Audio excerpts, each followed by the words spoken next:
میں نے 2 head constable اور ایک 6 کانسٹیبل ساتھ لیے اور ایک یکا منگوایا اور گاؤں کو روانہ ہو گیا۔ پگڈنڈی کچی، یکے پر 11-12 آدمی سوار اور گھوڑا کمزور۔ یہ تو پیدل چلنے والی رفتار تھی۔ گاؤں میں داخل ہوئے تو رات کالی سیاہ ہو چکی تھی۔ فاصلہ 1 ہی میل تھا۔ میں راستے میں نمبردار سے پوچھ گچھ کرتا گیا تھا۔ میں نے ذہن میں یہ بات رکھی ہوئی تھی کہ نمبردار اسی برادری کا فرد تھا، لہٰذا اس کی ہمدردیاں سکندر وغیرہ کے ساتھ تھیں۔ اس نے پہلی بات تو یہ بتائی کہ مقتول کی پہلی بیوی، جسے میں بڑی چوہدرانی لکھ رہا ہوں، اور سکندر چودھری شہباز کے مربوں پر منٹ گومری یعنی موجودہ ساہیوال گئے ہوئے ہیں۔ وہ بچے کی گمشدگی کے 2 دن پہلے گئے تھے۔ یہ سن کر مجھے یہ خیال آیا کہ یہ دونوں بچے کی گمشدگی سے پہلے گاؤں سے نکل گئے تھے کہ ان پر شک نہ ہو۔ مجھے یہ شبہ بھی ہوا کہ بچہ اغوا کر کے ان تک مربوں پر پہنچا دیا گیا ہے اور وہاں یا تو قتل کر دیا گیا ہے یا اسے نسیم کو جائیداد کے حصے سے دستبردار ہو جانے پر اراضی کرنے کے لیے یرغمال کے طور پر رکھا گیا ہے۔ میں نے نمبردار کے ساتھ بہت سی باتیں کی تھیں۔ اس نے بھی یہی کہا تھا کہ بچے کو انہی لوگوں نے اٹھوایا ہے۔ میرے خیال میں یہ واردات کچھ اس طرح کی گئی تھی کہ پہلے ایک آدمی نے نسیم کے دروازے پر دستک دی اور اس نے نسیم کے باپ کی پوچھی۔ وہ یہی دیکھنے آیا ہوگا کہ گھر میں کوئی ہے تو نہیں۔ دائی اسے جواب دے کر کمرے میں نسیم کے پاس چلی گئی۔ اس آدمی نے ڈیوڑی میں آ کر اندرونی دروازے سے دیکھا کہ بچہ صحن میں اکیلا پڑا ہے اور سامنے کوئی نہیں۔ اس نے بچے کو اٹھایا، کھیس کے اندر کیا اور چلا گیا۔ 21 دنوں کا بچہ ہوتا ہی کیا ہے؟ اسے ساہیوال کے کسی چک میں پہنچانا کوئی مشکل کام نہیں تھا۔ کسی نوکر یا مزارے کی بیوی، بہن یا بیٹی کو سفر کے لیے ساتھ لے لیا گیا ہوگا۔ تم نے ایک کام کرنا ہے چودھری، میں نے نمبردار سے کہا۔ اگر تمہیں معلوم ہے تو بتا دو، اگر نہیں تو گاؤں میں پتہ کر کے بتانا۔ کیا کوئی گاؤں کا کوئی مزارہ یا کوئی کمین ذات اپنی بیوی یا گھر کی کسی اور عورت کے ساتھ آج بچے کے اغوا کے بعد گاؤں سے کہیں باہر گیا ہے؟ مجھے پتہ تو نہیں، نمبردار نے جواب دیا، پتہ کرا لوں گا۔ پتہ تو مجھے چل ہی جائے گا، میں نے کہا۔ اگر تم نے پردہ ڈالا تو اپنا حشر سوچ لینا۔ ملک صاحب حضور، اس نے یکے میں میرے کان میں کہا، آپ کو تو معلوم ہے یہ لوگ میرے رشتہ دار ہیں۔ میں آپ کی جوتیوں کا غلام ہوں۔ مخبری اور جاسوسی پوری کروں گا، آپ مجھ پر پردہ ڈالے رکھنا اور گواہی دینے کے لیے عدالت میں پیش نہ کرنا۔ ایک بات بتانا ضروری سمجھتا ہوں، آج کل بچوں کے اغوا کی وارداتیں اتنی عام ہو گئی ہیں جیسے میرے وقتوں میں معمولی سی چوری چکاری کی وارداتیں بھی نہیں ہوا کرتی تھیں۔ آج کل خرکار لڑکوں کو اغوا کرتے ہیں، دوسرے بھیک مانگنے والے اغوا کر کے پیسہ کماتے ہیں۔ یہ لوگ دودھ پیتے بچوں کو اغوا کر کے ان کے بازو یا ٹانگیں توڑ کر یا ٹیڑھی کر کے انہیں بھیک مانگنے کے لیے تیار کرتے ہیں۔ اب ملک ترقی کر گیا ہے، اس لیے یہاں بھی ترقی یافتہ ملکوں والے جرائم شروع ہو گئے ہیں۔ ان میں ایک یہ ہے کہ کسی دولت مند گھر کا بچہ اغوا کر کے لاکھوں روپیہ تاوان مانگا جاتا ہے۔ میرے وقتوں میں کسی بچے کے اغوا کی واردات برسوں بعد ایک سننے میں آتی تھی۔ یہ واردات انتقامی ہوتی تھی۔ گاؤں میں پہنچتے ہی میں نے ایک کانسٹیبل کو الگ کر کے اپنی ASI کے لیے ایک لمبا چوڑا پیغام دیا اور کانسٹیبل سے کہا کہ وہ اسی یکے سے واپس تھانے چلا جائے۔ میرے پیغام کا لب لباب یہ تھا کہ ASI رات کو ہی 2 کانسٹیبلوں کو ساتھ لے کر ساہیوال کے لیے روانہ ہو جائے۔ اس نے چودھری شہباز کے مربوں والے چک جانا، وہاں کے علاقہ تھانے دار کی مدد حاصل کرنی اور چودھری شہباز کے مزاروں کو الگ کھڑا کر کے ان کے گھروں کی اور اس گھر کی بھی جس گھر میں چودھری سکندر اور بڑی چودرانی ٹھہرے ہوئے تھے بڑی سختی سے تلاشی لینی تھی، اور اگر بچہ برآمد نہیں ہوتا تو کھوج لگانا تھا کہ یہاں کوئی بچہ لایا گیا ہوگا۔ کانسٹیبل چلا گیا۔ میرے پاس 2 ٹارچیں تھیں، 2-3 لالٹینیں آ گئی تھیں۔ میں نے نمبردار کی رہنمائی میں بیک وقت 4 گھروں پر چھاپے مروائے۔ چودھری سکندر کے گھر، بڑی چوہدرانی کے دونوں بھائیوں کے گھر اور بڑی چوہدرانی کے گھر۔ ایسی تلاشی لی کہ نیچے کی مٹی اوپر کر دی اور ملا کچھ بھی نہیں۔ بڑی چوہدرانی تو وہاں تھی ہی نہیں۔ گھر میں ایک نوکر سویا ہوا تھا، اسے شامل تفتیش کر لیا۔ اس گھر کی نوکرانی گلی بڑی چوہدرانی کے ساتھ چلی گئی تھی۔ مجھے معلوم تھا کہ میرے چھاپے ناکام رہیں گے۔ سب کو معلوم تھا کہ معاملہ تھانے تک پہنچ گیا ہے۔ اگر بچہ گاؤں میں تھا بھی تو گاؤں سے نکال دیا گیا ہوگا، لیکن یہ کارروائی ضروری تھی۔ میں گاؤں پر دہشت بٹھانا ضروری سمجھتا تھا۔ بڑی چودرانی کے دونوں بھائیوں کو میں نے شامل تفتیش کر لیا۔ میں نے یہ بھی معلوم کر لیا کہ ان گھروں کے نوکر اور مزارے کون کون ہیں۔ ہیڈ کانسٹیبلوں سے کہا کہ وہ ان کے گھروں کی بھی تلاشی لیں اور انہیں اپنے ساتھ پابند کر لیں۔ میں نے بڑی چودرانی کے دونوں بھائیوں کو الگ کر کے کہا کہ وہ بچہ واپس کر دیں تو میں ان کے خلاف کوئی کارروائی نہیں کروں گا۔ دونوں نے اس طرح بے گناہی کی قسمیں کھانی شروع کر دیں جیسے وہ زخمی ہو کر زمین پر پڑے تڑپ رہے ہوں۔ دونوں کہتے تھے کہ وہ خود بچے کو ڈھونڈتے پھر رہے ہیں۔ ہمیں پہلے ہی معلوم تھا کہ شک ہم پر ہی ہوگا۔ ان میں سے ایک نے کہا، ہم تو اس کوشش میں لگے ہوئے ہیں کہ بچہ مل جائے۔ دونوں اکٹھے بیٹھو، میں نے کہا، آپس میں صلاح مشورہ کر لو، تمہارے انکار کو میں اتنی جلدی نہیں مانوں گا۔ میں نسیم کے گھر چلا گیا۔ اس کی جذباتی حالت بہت ہی بری تھی۔ وہ ماں تھی، اس کا دودھ پیتا بچہ گم ہو گیا تھا۔ اس کے خاوند کے قتل کی تفتیش کے دوران اسے میں مل چکا تھا۔ وہ ملاقات بڑی لمبی تھی۔ مجھے وہ اپنا ہمدرد سمجھتی تھی۔ مجھے دیکھتے ہی اس نے چیخ چیخ کر رونا شروع کر دیا اور میں اسے تسلی دینے لگا کہ اس کا بچہ مل جائے گا۔ دشمن وار کر گئے ہیں، اس نے کہا۔ وہ کہتا تھا، اب میرے ساتھ نکاح پڑھا لو، چودھری شہباز کی ساری جائیداد تمہارے بچے کے نام کرا دوں گا۔ کون ہے وہ؟ چودھری سکندر، نسیم نے جواب دیا۔ وہ میرے ساتھ شادی کرنا چاہتا ہے، اسے کہو میرا بچہ دے دو، میں اس کے ساتھ شادی کر لوں گی۔ اس نے جو بیان دیا وہ دہرانے کی ضرورت نہیں۔ اس کے باپ کی زبانی سنا چکا ہوں کہ بچہ کس طرح لاپتہ ہوا تھا۔ نسیم نے جو نئی بات بتائی وہ یہ تھی کہ سکندر نے اسے بچہ پیدا ہونے کے کچھ دن پہلے کہا تھا کہ میرے ساتھ شادی کر لو۔ نسیم نے اسے جواب دیا تھا کہ میں پہلے بھی سوکن بن کے گئی تھی، دوسری بار سوکن نہیں بنوں گی۔ نسیم نے اسے مذاق سمجھا تھا۔ بچہ پیدا ہوا تو سکندر مبارک دینے گیا اور نسیم کے پاس بیٹھا رہا۔ اسے نسیم سے یہ کہنے کا موقع مل گیا کہ اب میرے ساتھ شادی کرو گی تو بہت فائدے میں رہو گی۔ چودھری سکندر، نسیم نے اسے کہا، میں تمہیں بھائی جان کہتی رہی ہوں، اب بھی بھائی جان ہی کہوں گی، شادی کا خیال دل سے نکال دو۔ میں نے تمہارے فائدے کی بات کی ہے، سکندر نے کہا۔ میں نے پہلے ہی سوچا ہوا تھا کہ تمہیں اگر خدا نے بیٹا دیا تو میں تمہارے ساتھ شادی کر لوں گا اور بھائی کی ساری جائیداد اس بچے کے نام کرا دوں گا۔ اس میں میرا نہیں تمہارا اپنا فائدہ ہے، نسیم نے کہا۔ تمہیں ایسی بیوی مل جائے گی جو خوبصورت اور جوان ہے اور اس کی اتنی زیادہ جائیداد بھی ہے۔ نہیں بھائی سکندر، میں تمہارے ساتھ شادی نہیں کروں گی، پچھتاؤ گی نسیم، سکندر نے کہا اور چلا گیا۔ نسیم نے گاؤں کی ایک عورت کا نام لے کر مجھے سنایا کہ یہ عورت 3-4 بار سکندر کا پیغام لے کر آئی تھی۔ ان پیغاموں میں دھمکیاں بھی ہوتی تھیں۔ ایک دھمکی یہ کہ چودھری شہباز کی جائیداد میں سے 1 انچ زمین کا بھی نہیں لے سکو گی۔ دوسری دھمکی یہ کہ اس گھمنڈ میں نہ رہنا کہ تم نے جائیداد کا وارث پیدا کیا ہے۔ ایسے کئی وارثوں کو مٹی میں ملتے دیر نہیں لگتی۔ بڑی چودرانی کے بھائیوں نے نسیم کو جو دھمکیاں دی تھیں وہ بھی نسیم نے سنائیں۔ میں نے اس عورت کو بھی بلوا لیا۔ دائی پہلے ہی وہاں موجود تھی۔ میں نے نسیم کو بھیج دیا اور نمبردار کو بلا لیا۔ اس سے پوچھا کہ دائی کیسی عورت ہے؟ نمبردار نے بتایا کہ اس عورت کو بدماش نہیں کہا جا سکتا، چالاک اور ہوشیار کہہ سکتے ہیں۔ دائی کی عمر 35 سال کے لگ بھگ تھی۔ اس کا خاوند ماشکی تھا۔ مجھے بتایا گیا کہ بدصورت اور بدو ہے، بڑے گھروں میں پانی ڈالنے کے علاوہ ہر قسم کی مشقت اور مزدوری کرتا تھا۔ ان کے 3 یا 4 بچے بھی تھے۔ دائی کی ماں بھی دائی تھی۔ ماں نے اپنی زندگی میں ہی اپنی بیٹی کو تجربے کار دائی بنا دیا تھا۔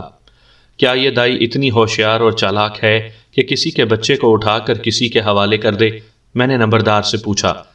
انسان کی نیت بدلنے میں کیا دیر لگتی ہے حضور، نمبردار نے کہا، لیکن اس عورت کے متعلق کبھی ایسی شکایت نہیں سنی کہ کسی گھر سے اس نے کوئی چیز چرائی ہو۔ کسی کا بچہ غائب کر دینا تو بہت بڑا جرم ہے۔ میں نہیں مانوں گا کہ یہ دائی اس واردات میں شامل ہے۔ میں نسیم کے گھر کی ڈیوڑی میں بیٹھا ہوا تھا۔ اندر اور باہر والے دروازے بند تھے، سردی بہت تھی، انگیٹھی میں کوئلے جل رہے تھے۔ میں نے مکان دیکھ لیا تھا، صحن میں وہ جگہ بھی دیکھی تھی جہاں بچہ چارپائی پر سویا ہوا تھا۔ میں نے اس عورت کو بلایا جو چودھری سکندر کے پیغام نسیم کو دیا کرتی تھی۔ غریب سی کامی عورت تھی۔ مجھ سے ڈرنا نہیں، میں نے اسے کہا، اور جھوٹ نہ بولنا، ورنہ ان چودھریوں کے کرتوتوں میں تم رگڑی جاؤ گی۔ اس نے جھوٹ نہ بولا۔ نسیم نے سکندر کے جو پیغامات مجھے بتائے تھے وہ اس عورت نے بھی بتائے۔ نسیم ہر پیغام کا جواب یہ دیتی تھی کہ وہ سکندر کے ساتھ شادی نہیں کرے گی۔ میں نے کہا تم یہ بتاؤ کہ سکندر نسیم کا انکار سن کر کیا کہتا تھا؟ غصے میں آ جاتا تھا، اس نے جواب دیا، 2-3 گالیاں دیتا تھا، پھر کہتا تھا کہ اس پر ایسا وار کروں گا کہ ساری عمر یاد رکھے گی۔ یہ بھی کہتا ہوگا کہ اسے قتل کر دوں گا، میں نے لقمہ دینے کے لیے کہا، اسے غائب کر دوں گا، اس کا بچہ گم کر دوں گا، سب کچھ کہتا تھا۔ اس عورت نے کہا، پھر سوچ کر بولی، شاید اس نے یہ بھی کہا تھا کہ اس کو یہ بچہ نظر نہیں آئے گا۔ میں نے اس عورت سے ایک اور پہلو سے پوچھ گچھ شروع کر دی، یہ اس شک کی بنا پر کہ بچہ اس عورت سے نہ اٹھوایا گیا ہو۔ یہ عورت ذہنی لحاظ سے کھوکھلی معلوم ہوتی تھی۔ تھوڑی ہی دیر میں مجھے یقین ہو گیا کہ اس واردات میں اس عورت کا ہاتھ نہیں۔ اس سے مجھے یہ حاصل ہوا کہ سکندر کے دل میں نسیم کے خلاف بڑا ہی شدید عناد بھر گیا تھا۔ سکندر نے اپنا بہت بڑا فائدہ سوچا تھا، ایک یہ کہ ایک جوان اور خوبصورت بیوی مل جائے گی، اور اس سے بڑا فائدہ یہ کہ مقتول بھائی کی جائیداد بچے کی بدولت اس کے قبضے میں آ جائے گی۔ نسیم نے شادی سے انکار کر کے اسے اتنی زیادہ نعمتوں سے محروم کر دیا تھا۔ سکندر جیسے دیہاتی چودھری کسی کا اس قسم کا جرم نہ اس وقت بخشا کرتے تھے، نہ آج بخشتے ہیں۔ اس دوران مجھے چودھری شہباز کے 3 جرائم پیشہ غنڈے یاد آئے، باہلا، شیدہ اور خوشیہ۔ میں نے انہیں بلوا لیا۔ آدھی رات ہونے کو آئی تھی، تینوں کو جگا کر لایا گیا۔ میں نے انہیں باری باری اندر بلایا، ہر ایک سے جو سوال و جواب ہوئے وہ سنانے ضروری نہیں، صرف یہ سنانا ضروری ہے کہ تینوں پر نیند طاری تھی اور نشے کا خمار بھی تھا۔ وہ چرس اور دیسی شراب کے نشئی تھے۔ تینوں نے کہا کہ وہ ہر برا کام کر سکتے ہیں، لیکن یہ گناہ نہیں کر سکتے کہ کسی ماں کا نومولود بچہ اٹھا لیں۔ انہوں نے یہ بھی کہا کہ وہ خود حیران ہیں کہ یہ واردات کس نے کی ہے۔ میں نے تینوں سے پوچھا کہ پہلے وہ چودھری شہباز کے یار تھے اور اب چودھری سکندر کے ساتھ ان کا یارانہ ہوگا۔ تینوں نے ایک جیسا جواب دیا۔ جواب یہ تھا کہ چودھری شہباز دل کا بادشاہ تھا، لیکن چودھری سکندر کہتا تھا کہ کام میرا کرو اور کھاؤ اپنے گھر سے۔ وہ کہتے تھے کہ سکندر خود غرض اور لالچی آدمی ہے، ہمیشہ اپنا فائدہ دیکھتا ہے۔ کیا سکندر بچے کو غائب کرا سکتا ہے؟ میں نے تینوں سے پوچھا۔ تینوں نے کہا کہ بچہ اسی نے اٹھوایا ہوگا۔ تینوں اسی گاؤں کے رہنے والے تھے۔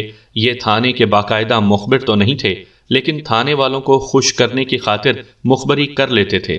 ان کے ساتھ میری اتنی زیادہ باتیں ہوئیں کہ مجھے اس واردات میں ان کی بے گناہی پر اعتبار آ گیا۔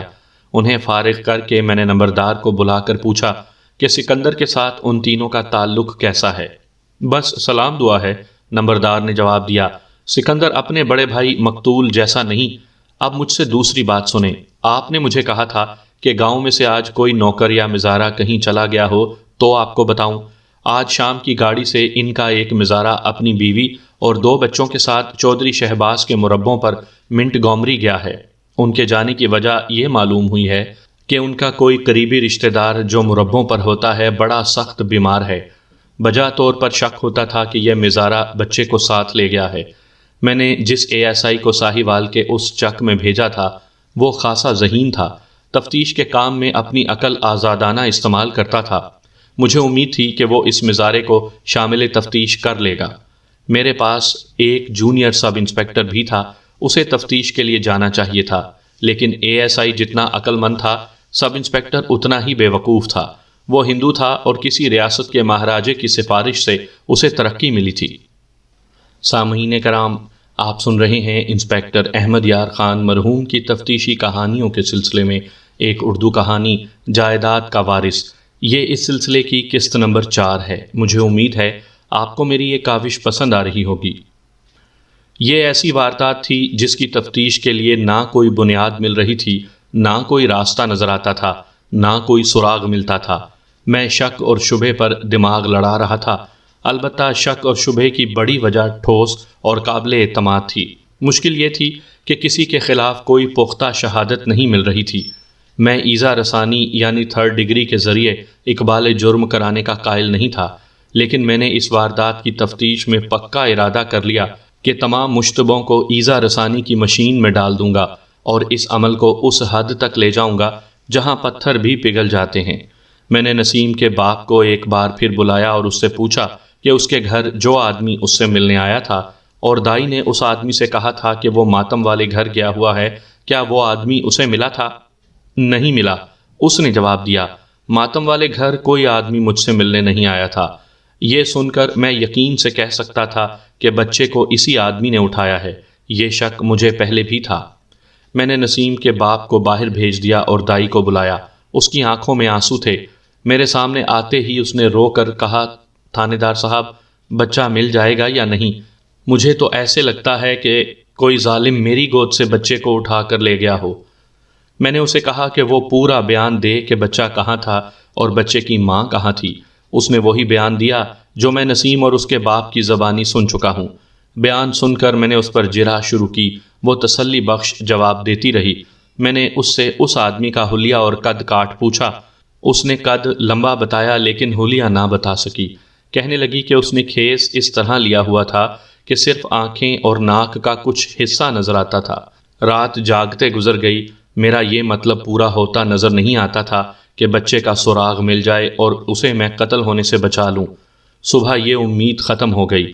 بچہ جس کسی کے پاس تھا اس نے پولیس کو دیکھ کر بچے کا گلا دبا کر کہیں دفن کر دیا ہوگا۔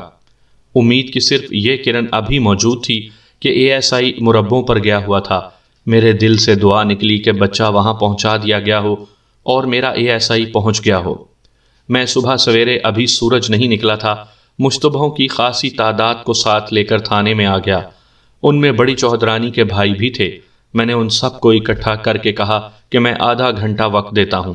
بچہ جس کے پاس ہے یا جس کسی کو بچے کی خبر ہے وہ بتا دے۔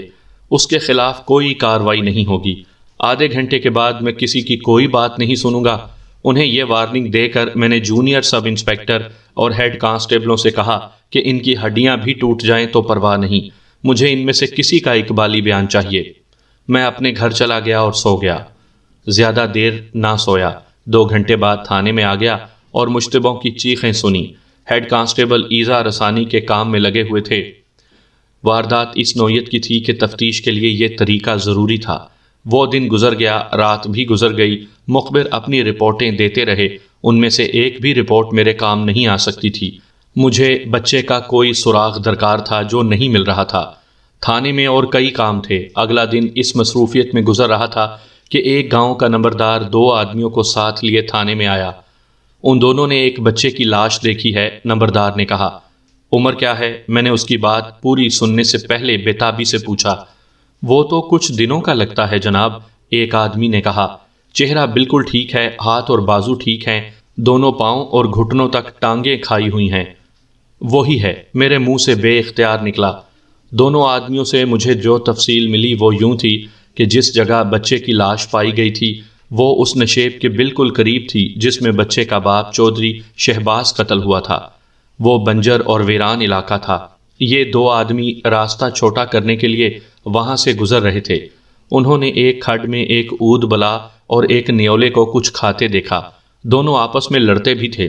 دونوں آدمیوں نے ان کی طرف دیکھا تو رک گئے کیونکہ وہ جس چیز کو کھا رہے تھے وہ بہت چھوٹی چھوٹی انسانی ٹانگیں تھیں۔ ناف تک دھڑ نظر آ رہا تھا۔ دونوں آدمیوں نے پتھر مارے تو اود بلا اور نیولا بھاگ گئے۔ یہ آدمی کھڈ میں گئے تو انہیں ایک بچے کی لاش دکھائی دی جس کا ناف سے نیچے تک کا دھڑ باہر تھا، اوپر کا دھڑ زمین میں دبا ہوا تھا۔ لاش کی دونوں ٹانگیں اود بلاؤ اور نیولا کھا رہے تھے۔ ایک آدمی وہیں کھڑا رہا اور دوسرا ساتھ والے گاؤں سے نمبردار کو بلا لایا۔ اس طرح لاش کی اطلاع مجھ تک پہنچی۔ میں 1 منٹ ضائع کیے بغیر ان کے ساتھ روانہ ہو گیا۔ مجھے بغیر دیکھے یقین آ رہا تھا کہ یہ نسیم کا بچہ ہے۔ دیہات میں ایسی واردات کبھی نہیں ہوئی تھی کہ غیر شادی شدہ لڑکی نے ناجائز بچے کو جنم دیا ہو اور اسے مار کر کہیں دفن کر دیا ہو۔ میں موقع پر پہنچا تو قریبی گاؤں کے بہت سارے آدمی کھڈ پر کھڑے لاش کو دیکھ رہے تھے۔ پولیس کو دیکھ کر سب دور ہٹ گئے۔ میں نے لاش کو اسی حالت میں دیکھا جو مجھے سنائی گئی تھی۔ نمبردار اور ان آدمیوں نے لاش کو چھیڑا نہیں تھا۔ مٹی تازہ کھودی ہوئی تھی جو اود بلا اور نیولے نے کھودی تھی۔ اگر بہت وقت پہلے لاش ننگی ہو جاتی تو گیدڑ اور گدھ پہنچ جاتے اور پھر لاش کی ہڈیاں ہی ملتی اور اس کی شناخت نہ ہو سکتی۔ دونوں ٹانگوں سے کچھ گوشت کھایا گیا تھا۔ میں نے لاش کے اوپر کے دھڑ سے مٹی ہٹوائی اور لاش کو کپڑے سے صاف کروایا۔ اوپر کا دھڑ بالکل صحیح تھا۔ چہرہ تو اتنا صحیح تھا جیسے بچہ سویا ہوا ہو۔ بچے کی عمر چند دن تھی۔ موسم سردی کا تھا اس لیے لاش ابھی خراب ہونا نہیں شروع ہوئی تھی۔ لاش پر کوئی کپڑا نہیں تھا، گلے میں کالی ڈوری کے ساتھ کپڑے میں سلا ہوا تعویذ بندھا ہوا تھا۔ میں نے عجیب چیز دیکھی، لاش کے سینے کو درمیان سے دائیں اور بائیں کاٹا ہوا تھا، اور بائیں طرف نیچے والی آخری پسلی کے قریب بھی زخم تھا۔ سینے کے کٹاؤ میرے لیے عجیب تھے، میں انہیں سمجھ نہ سکا۔ میں نے ایک کانسٹیبل کو نسیم کے گاؤں دوڑایا کہ وہ نسیم کے باپ کو بلا لائے۔ میں لاش کی برآمدگی کی کاغذی کارروائی میں مصروف ہو گیا۔ نسیم کا گاؤں بہت دور نہیں تھا۔ میری کارروائی مکمل ہوئی ہی تھی کہ نسیم کا باپ آ گیا۔ وہ اکیلا نہیں تھا، نسیم بھی ساتھ تھی۔ نسیم کی ماں اور دونوں بھائی بھی ساتھ تھے۔ نسیم کی زچگی کے ابھی 40 دن پورے نہیں ہوئے تھے، لیکن وہ ماں تھی، بچے کا سن کر رہ نہ سکی۔ اس کے باپ نے عقل مندی کی تھی کہ گاؤں سے کسی کی گھوڑی مانگ لی تھی اور نسیم کو اس پر سوار کروا کر لایا تھا۔ وہ منظر میں الفاظ میں بیان نہیں کر سکتا کہ بچے کو دیکھ کر نسیم کی کیا حالت ہوئی۔ میرے جیسا مضبوط آدمی بھی ہل گیا۔ نسیم اور اس کے ماں باپ نے لاش کو فوراً پہچان لیا تھا۔ نسیم تو اپنے مردہ بچے پر گر پڑی اور اس کا منہ چومنے لگی اور ایک طرف لڑک گئی۔ اس کا رنگ اپنے بچے کی لاش جیسا ہو گیا اور آنکھیں ادھ کھلی رہ گئیں۔ اس پر غشی طاری ہو گئی تھی۔ یہ میرے لیے ایک اور مسئلہ بن گیا۔ شہر ہوتا تو میں اسے فوراً ہسپتال پہنچاتا۔ اس جنگل بیابان میں یہی ہو سکتا تھا کہ میں نے قریبی گاؤں کو ایک آدمی دوڑایا کہ پانی اور دودھ لے آئے۔ نمبردار سے کہا کہ کسی سے کہے کہ لاش قصبے کے سول ہسپتال تک پہنچائے۔ 21 دنوں کے بچے کی لاش کے لیے چارپائی کی ضرورت نہیں تھی، ہاتھوں پر لاش اٹھائی جا سکتی تھی۔ نمبردار کے کہنے پر ایک آدمی نے لاش چادر میں لپیٹ کر ہاتھوں پر اٹھا لی۔ 2 اور آدمی اس کے ساتھ کر دیے گئے اور ایک کانسٹیبل بھی لاش کے ساتھ گیا۔ لاش چلی گئی۔ چند منٹ بعد پانی آنے سے پہلے ہی نسیم ہوش میں آ گئی اور بڑی تیزی سے ادھر ادھر دیکھنے لگی۔ وہ اپنے بچے کو ڈھونڈ رہی تھی۔ میں برداشت نہ کر سکا اور وہاں سے چل پڑا۔ وہ دوڑتی آئی اور میرا بچہ پکارتی میرے ساتھ لپٹ گئی۔ اس کے دونوں بھائی اور باپ دوڑتے آئے اور اسے مجھ سے الگ کیا۔ میرے لیے یہ صورتحال جذباتی لحاظ سے بہت ہی تکلیف دہ تھی۔ اگر میرا بس چلتا تو میں اس بچے کے قاتلوں کو اپنے ہاتھوں گولی مارتا۔ میں وہاں سے اور تیز چل پڑا۔ دور تک مجھے نسیم کی چیخیں سنائی دیتی رہیں۔ مجھ میں اتنی جرت نہیں تھی کہ میں پیچھے مڑ کر دیکھتا۔ میں تھانے پہنچا تو سب سے پہلے یہ پوچھا کہ کسی مشتبہ نے اقبال جرم کیا ہے یا نہیں۔ مجھے وہی پہلے والا جواب ملا کہ ابھی تک کسی نے بھی نہیں اقبال جرم کیا۔ ڈھیلا مت چھوڑو، میں نے کہا، انہیں زندہ رہنے کے قابل نہ چھوڑو۔ دیکھنا کوئی مر نہ جائے، کوئی بے ہوش ہو جائے تو اسے اٹھا کر باہر پھینک دو۔ بچے کی لاش پوسٹ مارٹم کے لیے چلی گئی تھی۔ قصبے میں سرکاری ہسپتال تھا جس میں ایک تجربے کار MBBS ڈاکٹر تھا۔ پوسٹ مارٹم اسی ہسپتال میں ہو جاتا تھا۔ لیبارٹری ٹیسٹ وغیرہ کی ضرورت ہوتی تو یہ ضرورت لاہور میں پوری ہوتی تھی۔ میں سورج غروب ہونے کے وقت گھر چلا گیا۔ ابھی میں وردی اتار ہی رہا تھا کہ ایک کانسٹیبل آ گیا۔ اس نے بتایا کہ ساہیوال کے چک سے ASI واپس آ گیا ہے۔ کانسٹیبل نے یہ بھی بتایا کہ ASI چودھری سکندر بڑی چودھرانی اور اس کی نوکرانی کو ساتھ لایا ہے۔ میں نے کانسٹیبل کو یہ کہہ کر بھیج دیا کہ میں آتا ہوں۔ میں 1.5-2 گھنٹے بعد تھانے گیا۔ سب سے پہلے ASI کو اپنے دفتر میں بٹھا کر رپورٹ لی کہ اس نے وہاں کیا کارروائی کی ہے۔ اس نے تفصیلی رپورٹ دی جو مختصراً یوں ہے کہ اس چک کے علاقہ تھانے دار نے اس کی بہت مدد کی تھی۔ اس نے اپنا ایک ASI، ایک ہیڈ کانسٹیبل اور 2-3 کانسٹیبل میرے ASI کو دے دیے تھے۔ ان سب نے اس گھر پر جہاں چودھری سکندر اور بڑی چودھرانی ٹھہرے ہوئے تھے اور چودھری شہباز مقتول کے تمام مزاروں کے گھروں پر چھاپے مارے اور وہاں خاصا ادھم برپا کیا۔ وہاں کے مخبروں وغیرہ کو بھی استعمال کیا، لیکن بچے کا کوئی سراغ نہ ملا۔ واردات والے گاؤں سے چودھری شہباز کا ایک مزارہ اپنے بیوی بچوں کے ساتھ بچے کی گمشدگی کی شام اس چک کو روانہ ہوا تھا۔ میں نے ASI سے اس کے متعلق پوچھا تو اس نے بتایا کہ اس نے اس مزارے کو بھی شامل تفتیش کر لیا تھا۔ اس مزارے نے چک میں جانے کی یہ وجہ بتائی تھی کہ اس کا ایک قریبی رشتہ دار شدید طور پر بیمار تھا۔ ASI نے دیکھ لیا کہ اس کا رشتہ دار واقعی بیمار تھا۔ مختصر یہ کہ ASI نے میری توقع کے مطابق اپنا کام تندہی اور خوش اسلوبی سے کیا تھا۔ اس نے کوئی کسر نہیں چھوڑی تھی، لیکن بچے کا کوئی سراغ نہ ملا۔ وہ سکندر اور بڑی چودھرانی کو شامل تفتیش کرنے کے لیے ساتھ لے آیا تھا۔ میں نے ASI کو اٹھا کر چودھری سکندر کو بلایا۔ ملک صاحب، سکندر نے اندر آتے ہی کہا، آپ کے چھوٹے تھانے دار صاحب نے چک میں جا کر ہمارے مزاروں کے سامنے ہماری بہت بے عزتی کی ہے۔ ہمیں یہ سزا کس گناہ کی دی گئی ہے؟ سزا تو ابھی شروع ہی نہیں ہوئی چودھری صاحب، میں نے کہا، یہ تو تفتیش ہے۔ یہ تو ہمیں وہاں پتہ چلا ہے کہ چودھری شہباز کا نو مولود بچہ اغوا ہو گیا ہے۔ سکندر نے کہا، میں تو واپس آنے والا تھا کہ اتنے میں چھوٹے تھانے دار صاحب پہنچ گئے۔ میں نے انہیں بھی کہا کہ مجھے گاؤں جانے دیں، میرے مرے ہوئے بھائی کا بچہ گم ہو گیا ہے، لیکن چھوٹے تھانے دار صاحب نے میری ایک بھی نہ سنی۔ وہ غصے میں تھا اور شکایت کے لہجے میں بول رہا تھا۔ میں نے اسے ابھی یہ نہ بتایا تھا کہ بچے کی لاش مل گئی ہے۔ میں تمہاری ہر بات سنوں گا چودھری، میں نے کہا، لیکن پہلے میری سن لو۔ ابھی کیس میرے ہاتھ میں ہے، اگر بچہ واپس دے دیتے ہو تو تمہارے خلاف کوئی کارروائی نہیں ہوگی۔ وہ میری پوری بات سنے بغیر تڑپنے لگا۔ وہ اچھل اچھل کر انکار کر رہا تھا، بار بار یہی کہتا تھا کہ میں اپنے بڑے بھائی کے بچے کو بھلا غائب کر سکتا ہوں۔ میں اس کے انکار کو نہیں مان رہا تھا۔ تم نسیم کے ساتھ شادی کرنا چاہتے تھے، میں نے کہا۔ نسیم نے انکار کر دیا تھا۔ ہاں، اس نے کہا، سچ ہے۔ یاد کریں ملک صاحب، میرے بھائی کے قتل کی آپ تفتیش جب کر رہے تھے تو میں نے آپ کو اپنا یہ ارادہ بتایا تھا کہ نسیم کے بیٹا ہوا تو میں نسیم کو باہر نہیں جانے دوں گا، اس کے ساتھ شادی کروں گا اور اپنے بھائی کی ساری جائیداد اس کی پہلی بیوی کا حصہ الگ کر کے بھائی کے بیٹے کے نام کر دوں گا۔ تم نے نسیم کو یہ دھمکی بھی دی تھی کہ اس گھمنڈ میں نہ رہنا کہ تم نے جائیداد کا وارث پیدا کیا ہے۔ میں نے اسے یاد دلایا، تم نے کہا تھا کہ زمین کا 1 انچ بھی نہیں لے سکو گی۔ ہاں جی، اس نے بڑی دلیری سے کہا۔ میں نے اسے اس سے بھی سخت دھمکیاں دی تھیں۔ اگر جناب اجازت دیں تو میں ساری دھمکیاں سنا دیتا ہوں۔ کیا تم اسے اس کے گھر جا کر دھمکیاں دیا کرتے تھے؟ میں نے اس کے جھوٹ اور سچ کو پرکھنے کے لیے پوچھا۔